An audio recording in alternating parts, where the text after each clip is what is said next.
बिस्मिल्लाहिर्रहमानिर्रहीम। अस्सलाम वालेकुम दोस्तों, मेरा नाम मोहम्मद अली सिकंदर और आप देख रहे हैं मेरा यूट्यूब चैनल आज़ादी फ्रीडम पाकिस्तानी। दोस्तों, उम्मीद करता हूं कि आप लोग सब अपने घरों में खैर वाफियत से होंगे और अल्लाह पाक से दुआ है कि अल्लाह पाक पाकिस्तान को हमेशा सलामत रखे। बात करते हैं, कुछ दिन पहले जो एक अफसोसनाक वाक़या हुआ, 9 साल के बच्चे ने डीएसपी की गाड़ी को नुकसान पहुंचाया। अब हंगामा राई और इक़दाम कत्ल के मुकदमे में चौथी जमात के तलबा इलम का बयान जो है वो आ गया है। वो बयान आप लोगों के साथ शेयर करते हैं। बेसिकली जो 9 साल का बच्चा था, जो कि सिर्फ चौथी जमात का तालिबा इलम है, उसने अपना बयान रिकॉर्ड करवा दिया है। अब आप लोगों को बताते चलेंगे वो बेसिकली मामला है क्या।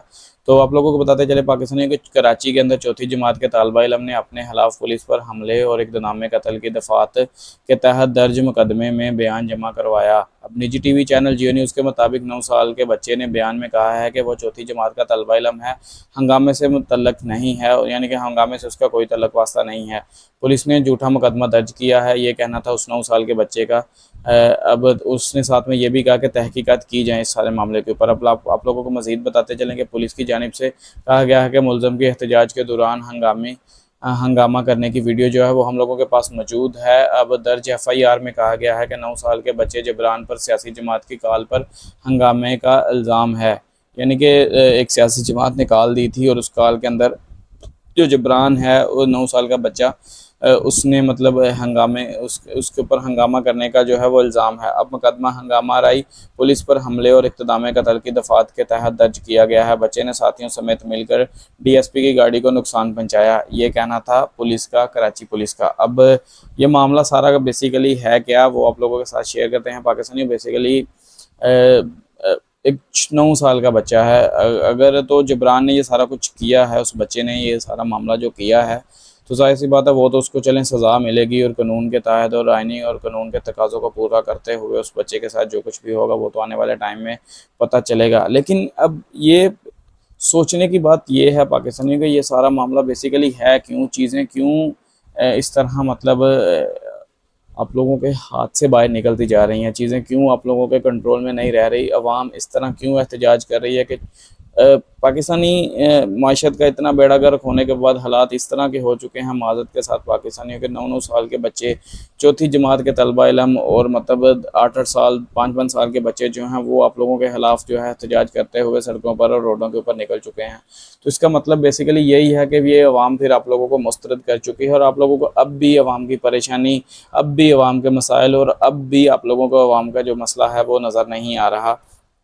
तो फिर इसके ऊपर अफसोस के अलावा तो और कुछ नहीं कहा जा सकता, क्योंकि ज़ाहिर सी बात है इस अवाम से आप लोगों को वोट तो चाहिए, लेकिन इस अवाम का साथ देने के लिए आप तैयार नहीं हैं। इस अवाम का वोट का लेने का हक़ आप लोग ज़रूर रखते हैं, लेकिन इस अवाम के लिए 2 वक्त की रोटी देना आप लोगों को तकलीफ़ होता है। ये पाकिस्तानी अवाम हमेशा आप लोगों की सपोर्ट में, आप लोगों के साथ सड़कों पर, आप लोगों के साथ रोडों के ऊपर निकलती रही है, लेकिन आप लोग इस अवाम के लिए एक दफ़ा भी सोचने के लिए टाइम नहीं निकाल सकते। ये पाकिस्तानी अवाम आप लोगों को पार्लियामेंट के अंदर बिठाती है, लेकिन आप लोग पार्लियामेंट में जाने के बाद इस अवाम को भूल जाते हैं। आप लोग अपने हल्के की अवाम की आवाज़ उस पार्लियामेंट में नहीं उठाते जिस पार्लियामेंट में बिठाने वाली अवाम वही होती है। तो आप लोग अगर पाकिस्तानी अवाम के लिए नहीं बोलेंगे, किसी भी सियासी जमात का कोई इसमें मतलब किसी का नाम नहीं लेता, मैं सबके लिए मेरा ये पैगाम है कि कोई भी पाकिस्तान के अंदर जमहूरी निज़ाम के साथ या पाकिस्तान के अंदर जमहूरियत के साथ या किसी सियासी जमात के साथ जिसका तल्लक है, मेरा ये सब उन लोगों के लिए पैगाम है जो इस टाइम पाकिस्तान के अंदर ताकतवर हैं और पाकिस्तान में चाहें तो अमन और इस्तेकाम पैदा कर सकते हैं, लेकिन उसके बावजूद वो लोग खामोश हैं। उसके बावजूद वो लोग कुछ ऐसा नहीं कर रहे जिसमें पाकिस्तानी हक़ में बेहतर हो सके, एक पाकिस्तानी अवाम के हक़ में बेहतर हो सके, पाकिस्तानी को वही 2 वक्त की सुकून की रोटी मिल जाए। उसके अलावा उनकी कोई बड़ी डिमांड्स नहीं है। ये यूरोप नहीं है, ये ऑस्ट्रेलिया नहीं है, ये अमेरिका नहीं है कि आप लोगों के सामने यहाँ की अवाम जो है वो जब आप लोगों को टैक्स देती है तो फिर उस टैक्स का वो इंजॉय भी वो उस अवाम के ऊपर ही लगाना पड़ता है। लेकिन यहाँ पर ये सिस्टम नहीं है। पाकिस्तानी अवाम आप लोगों को एक टैक्स नहीं, पाकिस्तानी अवाम आप लोगों को यूरोप से ज़्यादा टैक्स जमा करवाती है, लेकिन पाकिस्तानी अवाम ने कभी भी आप लोगों से उस चीज़ का रिफ़ंड नहीं मांगा। पाकिस्तानी अवाम आप लोगों से हमेशा टैक्स के मद में आप लोगों से कुछ वापसी नहीं चाहती। वापसी सिर्फ उसको इसी चीज़ की चाहिए पाकिस्तान के अंदर। आज पाकिस्तान के अंदर हर शहरी की जो पुकार है वो सिर्फ यही है कि पाकिस्तान के अंदर साफ़ और शफाफ इंतखाबात होने चाहिए और पाकिस्तानी अवाम पुरसुकून होकर 2 वक्त का खाना खा सके। पाकिस्तानी अवाम ने तो कभी भी अपने सियासतदानों से या कभी भी अपने हुक्मरानों से कुछ बड़ी चीज़ की डिमांड तो की नहीं है। पाकिस्तानी अवाम ने हमेशा एक ही चीज़ की बात की है और वो हमेशा एक ही चीज़ की बात करती रही है कि उन लोगों को पाकिस्तान के अंदर सुकून चाहिए, पाकिस्तान के अंदर अमन चाहिए, और उन लोगों को 2 वक्त की अपने बच्चों के लिए रोटी चाहिए, और वो सुकून से पाकिस्तान के अंदर दिन रात काम और मेहनत मशक्क़त करके पाकिस्तान का नाम रोशन कर सकें। इसके अलावा तो पाकिस्तानी अवाम की फिर तो मज़ीद कोई डिमांड है ही नहीं, और अगर है तो वो आप लोग फिर सामने रखते हैं, क्योंकि हम लोगों की जितनी उम्र हो चुकी है, हम लोगों के एज के मुताबिक जितना टाइम मैंने पाकिस्तान के अंदर गुजारा है, वो सारे टाइम के अंदर अगर मैं ये चीज़ देखूँ तो इसके अलावा मुझे पाकिस्तानी अवाम की कोई डिमांड नज़र नहीं आती। अब थर वालों लोगों को आज तक पानी नहीं दे सके, लेकिन उसके ऊपर उनकी तरफ से कोई एहतजाज नहीं है, वो अपनी ज़िंदगी अच्छे से गुजर कर रहे हैं। लेकिन आप पाकिस्तान, आप कराची वालों से आज तक प्रॉपर जो है उनके जो मामला हैं वो हल नहीं कर सके, आप लाहौर वालों के मामला हल नहीं कर सके।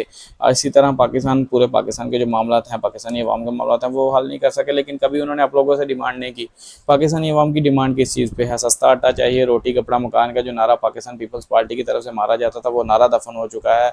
और उसके बाद पाकिस्तान मुस्लिम लीग नवाज की तरफ से वोट को इज्जत दो का जो नारा मारा जाता था, वो नारा दफन हो चुका है। बेसिकली सियासी पार्टियों के जो नारे हैं वो दफन हो चुके हैं। पाकिस्तान तहरीक इंसाफ एक ऐसी चॉइस थी पाकिस्तानी अवाम के लिए कि वो शायद उनके लिए कुछ बेहतर कर सकती, लेकिन पाकिस्तान तहरीक इंसाफ के शुरू के जो 4 साल थे उसमें हालात इस तरह के ख़राब थे कि वो पाकिस्तान तहरीक इंसाफ को शायद नेक्स्ट आने वाले टाइम के अंदर इमरान खान साहब को भी ये अवाम रद्द कर देती। लेकिन अफसोस इस चीज़ के ऊपर हुआ कि वो 16 माह बचाने के लिए, अपने आप को बचाने के लिए, अपनी करप्शन को बचाने के लिए पाकिस्तान के अंदर वो किया गया जो इससे पहले पाकिस्तान की तारीख में नहीं किया गया, और इसमें मतलब पाकिस्तानी तारीख के अंदर इसकी कभी मिसाल भी नहीं मिलती।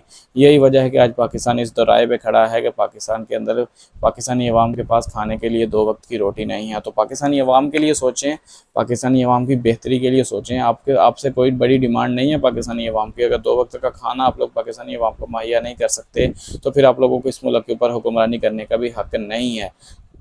आज की वीडियो में इतना ही था पाकिस्तानी। उम्मीद करते हैं आप लोग को ये भी अच्छा लगेगा। चैनल पे नए हैं तो चैनल को सब्सक्राइब कर लीजिएगा, बेल आइकन दबा लीजिएगा, ताकि आप लोगों के साथ हम लोग हमेशा जुड़े रहें। अपना बहुत सा ख्याल रखिएगा। अल्लाह हाफिज़ व नाफिज़।